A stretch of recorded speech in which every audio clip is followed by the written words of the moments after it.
क्षेत्रामध्ये जर पेरणी झाली, समजा तूर आहे, बाजरी आहे, कुलथी आहे, तीळ आहेत, मटकी आहे, त्याच्यानंतर हुलगा आहे, हे जे पीक आहेत, कडधान्याचे जे पिकं आहेत, कापूस आहे, हे जर आपलं मृग नक्षत्रात पेरणी जर झाली तर त्याचं 100% उत्पादन येतं. आणि पुढं जर हे झालं, मृग नक्षत्र गेलं, आर्द्रा नक्षत्र जर निघलं तर त्याच्यामध्ये मग 15-20% त्याच्यामध्ये घट येते. 100% पीक आपल्या पदरात पडत नाही. म्हणजे त्याला उतार जे म्हणतो आपण, त्या पिकाला एवढा 100% उतार पडत नाही. कमी प्रमाणामध्ये उत्पन्न निघतं त्याच्यामुळे. आणि हे नक्षत्र पुढं हे होण्याचे कारण म्हणजे काय आहे, की हे हवेमधलं जो प्रदूषण आहे, या प्रदूषणामुळं की योग्य वेळी पाऊस पडत नाही. मध्येच कधीतरी अवकाळी पाऊस येणं, आणि अवकाळी पाऊस आला की मग शेतकऱ्यांच्या पिकाला, भाजीपाला जे आहे त्याला फटका बसतो. रब्बी पिकं आहेत, त्या रब्बी पिकाला फटका बसतो. अशा अडचणी येतात त्याच्यामध्ये शेतकऱ्यांसाठी. मृग नक्षत्र जे आहे, मृग नक्षत्राचं एवढं महत्त्व आहे की मृग नक्षत्रामध्ये जर पेर झाली तर त्या पेरणीचा परिणाम एवढा की 100% पीक पदरात पडतं. आणि मृग नक्षत्र जर टळून पुढं जर टाळलं गेलं तर मग त्याचं 15-20% ते धान्यामध्ये, पिकामध्ये उत्पन्न जे आहे, ज्याला आपण उतार म्हणतो, त्या धान्याचा उतार तो कमीच येतो. आणि 15-20% माल कमीच निघतो त्याच्यामध्ये. हा एक शेतकऱ्याला फटका बसू शकतो. कारण इथं कदाचित एखादा वळीव जर पडलेला असता तर मग आणखी चांगलं होतं, कारण मशागत करायला आणखी सोपं जातं. पण बीड जिल्ह्यामध्ये असा वळीव आलेलाच नाही, वळवाचा थेंब नाही, आणि मृग नक्षत्रातला सुद्धा आणखी एक थेंबसुद्धा नाही. हे काय सगळे हे नांगरट वगैरे केलेले, याला सगळे ढेकळं तसेच आहेत. याच्यामध्ये अजिबात काहीच परिणाम झालेला नाही याच्यामध्ये. हां, पूर्वी काय व्हायचं, अक्षय तृतीया झाली की ती कल्याण कृतिका निघत असत. मग ह्या कल्याण कृतिका म्हणजे वळीव. त्यामध्ये वळवाचा पाऊस पडला की शेतीची मशागत करता यायची, मोगडा पाळी करता यायची. त्याच्यानंतर रोहिणीमध्ये काही पाऊस पडायचा. मग रोहिणीमध्ये पाऊस झाल्यानंतर तर त्यावेळेस नद्या वगैरे व्हायच्या. आमच्या लहानपणी उन्हाळ्यातसुद्धा नदीला पाणी असायचं. आम्ही तर विहिरीमध्ये पोहायचो. आता नदीतलं पाणी आटलं, विहिरीतलं पण पाणी आटलं, आता बोर सुरू झाले. मग आता ह्या रोहिणीमध्ये पाऊस पडल्यानंतर खूप मशागत होत होती, आणि जमिनीमध्ये वल धरून ठेवण्याची क्षमता वाढत होते, कारण मोगडापाळी केल्यामुळे जमीन भुसभुशीत राहायची. मग सगळे शेतकरी कशाची, मृग नक्षत्राची वाट पाहायची. आणि मग मृग नक्षत्रामध्ये त्या आमच्या लहानपणीमध्ये की असं भुईमुग पेरले जायचे. मग भुईमुगाचं पीक एवढं यायचं की एक चिपटं जर पेरलं तर त्याला एक पोतभर शेंगा निघत होत्या. म्हणजे याच रानातली हे की आमच्या आजोबाच्या काळामध्ये ही परिस्थिती होती. मग पुढं रोहिणी संपल्यानंतर मृग नक्षत्र झाल्यानंतर आर्द्रामध्ये बाजरी, तूर, मटकी, मग उशिरा हे पेरलं तरी ते येत होतं. पण कापसासारखे पिकं, आता सोयाबीन निघलं, तर पीक एवढं यायचं की एक चिपटं जर पेरलं तर त्याला एक पोतभर शेंगा निघत होत्या. म्हणजे याच रानातली हे की आमच्या आजोबाच्या काळामध्ये ही परिस्थिती होती. मग पुढं रोहिणी संपल्यानंतर मृग नक्षत्र झाल्यानंतर आर्द्रामध्ये बाजरी, तूर, मटकी, मग उशिरा हे पेरलं तरी ते येत होतं. पण कापसासारखे पिकं, आता सोयाबीन निघलं, ते सोयाबीनची पिकं ही आत्ताचं पीक आहे. कापूस ही पहिल्यापासूनचं पीक आहे, पण आताचा कापूस आहे तो हा संकरित कापूस आहे, गावरान कापूस राहिलेला नाही तो.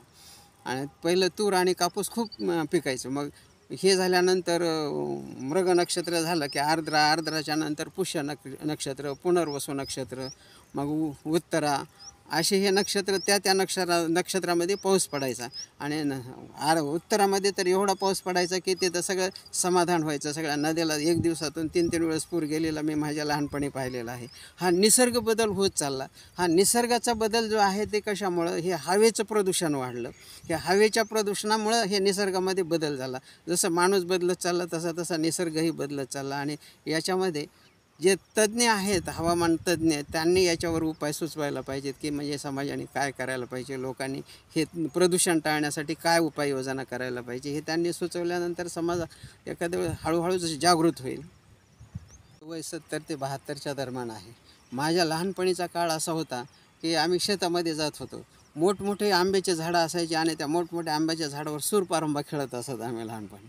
ते सूरपारंबा म्हणजे इतके झाडं मोठेले असत की ह्या फाट्यावरून इकडच्या फाटीवरून चढायचं, तिकडच्या फाटीवर पळत पळत जायचं, असं वरून झाडाने जायचं, आणि त्या फाटीला लावून पळून खाली उडी टाकायची. एवढे मोठमोठे झाडं असत. ज्या गावामध्ये वडाचे एक खूप मोठं झाड होतं, तो वड म्हणजे सगळ्या आमच्या गावचा तो पाठीराखा असल्यासारखाच होता. जवळपास एका वेळेस त्या वडाच्या झाडाखाली 500 माणसं सहज जेवायला बसतील एवढं मोठं झाड होतं ते. त्याच्यामुळं काय व्हायचं, हे मोठमोठे झाडं असायचे, शिंदीचे झाडं असायचे. शिंदीचे झाडं उंचच्या उंच जातात, नारळाचे झाडं उंचच्या उंच जातात. त्यामुळे वरून जर ढग चालले तर त्यांना आकर्षित करण्याची शक्ती त्या शिंदीच्या आणि नारळाच्या झाडामध्ये. म्हणून तरुणाला माझं एक असं आव्हान आहे की बाबा तुम्ही स्वतःच्या दारामध्ये नारळाचे झाडं लावा. शिंदीचे झाडं दुर्मिळ झालेले आहेत म्हणून मी माझ्या तिकडच्या शेतामध्ये काय केलं, एक बांधावर झाड उगलेलं आहे त्याची खूप निगा करतो. शेजाऱ्याला सुद्धा सांगितलं, बाबा याला काही इजा करू नको, रान पडलं माझं तर माझं पडू दे, तुझं पडलं तरी तो माझ्या रानामध्ये काही हरकत नाही, माझं पडलं तरी. तर त्या शिंदीचं झाड इतकं चांगलं मोठं आलं की त्याला आता गेल्या वर्षीपासून त्याला शिंदोळ्या यायला लागल्या. त्या शिंदोळ्या लोक खातात. ते शिंदोळ्यासुद्धा शरीराला आयुर्वेदिक आहेत त्या. जसं की ह्याचे झाडं जे आहेत आपण शिसमचं झाड म्हणतो, हे शिसमचं झाडसुद्धा शरीराला इतकं पोषक आहे. शिसमच्या झाडाचा जर समजा पाला खाल्ला आपण तर पोटदुखीसारखे प्रकार किंवा ज्याला संडास वगैरे लागलेली तर 2 तासात तो पाला जर खाल्ला तर 2 तासामध्ये संडास राहते. दवाखान्यात जायची गरज नाही, गोळी खायची सुद्धा गरज नाही.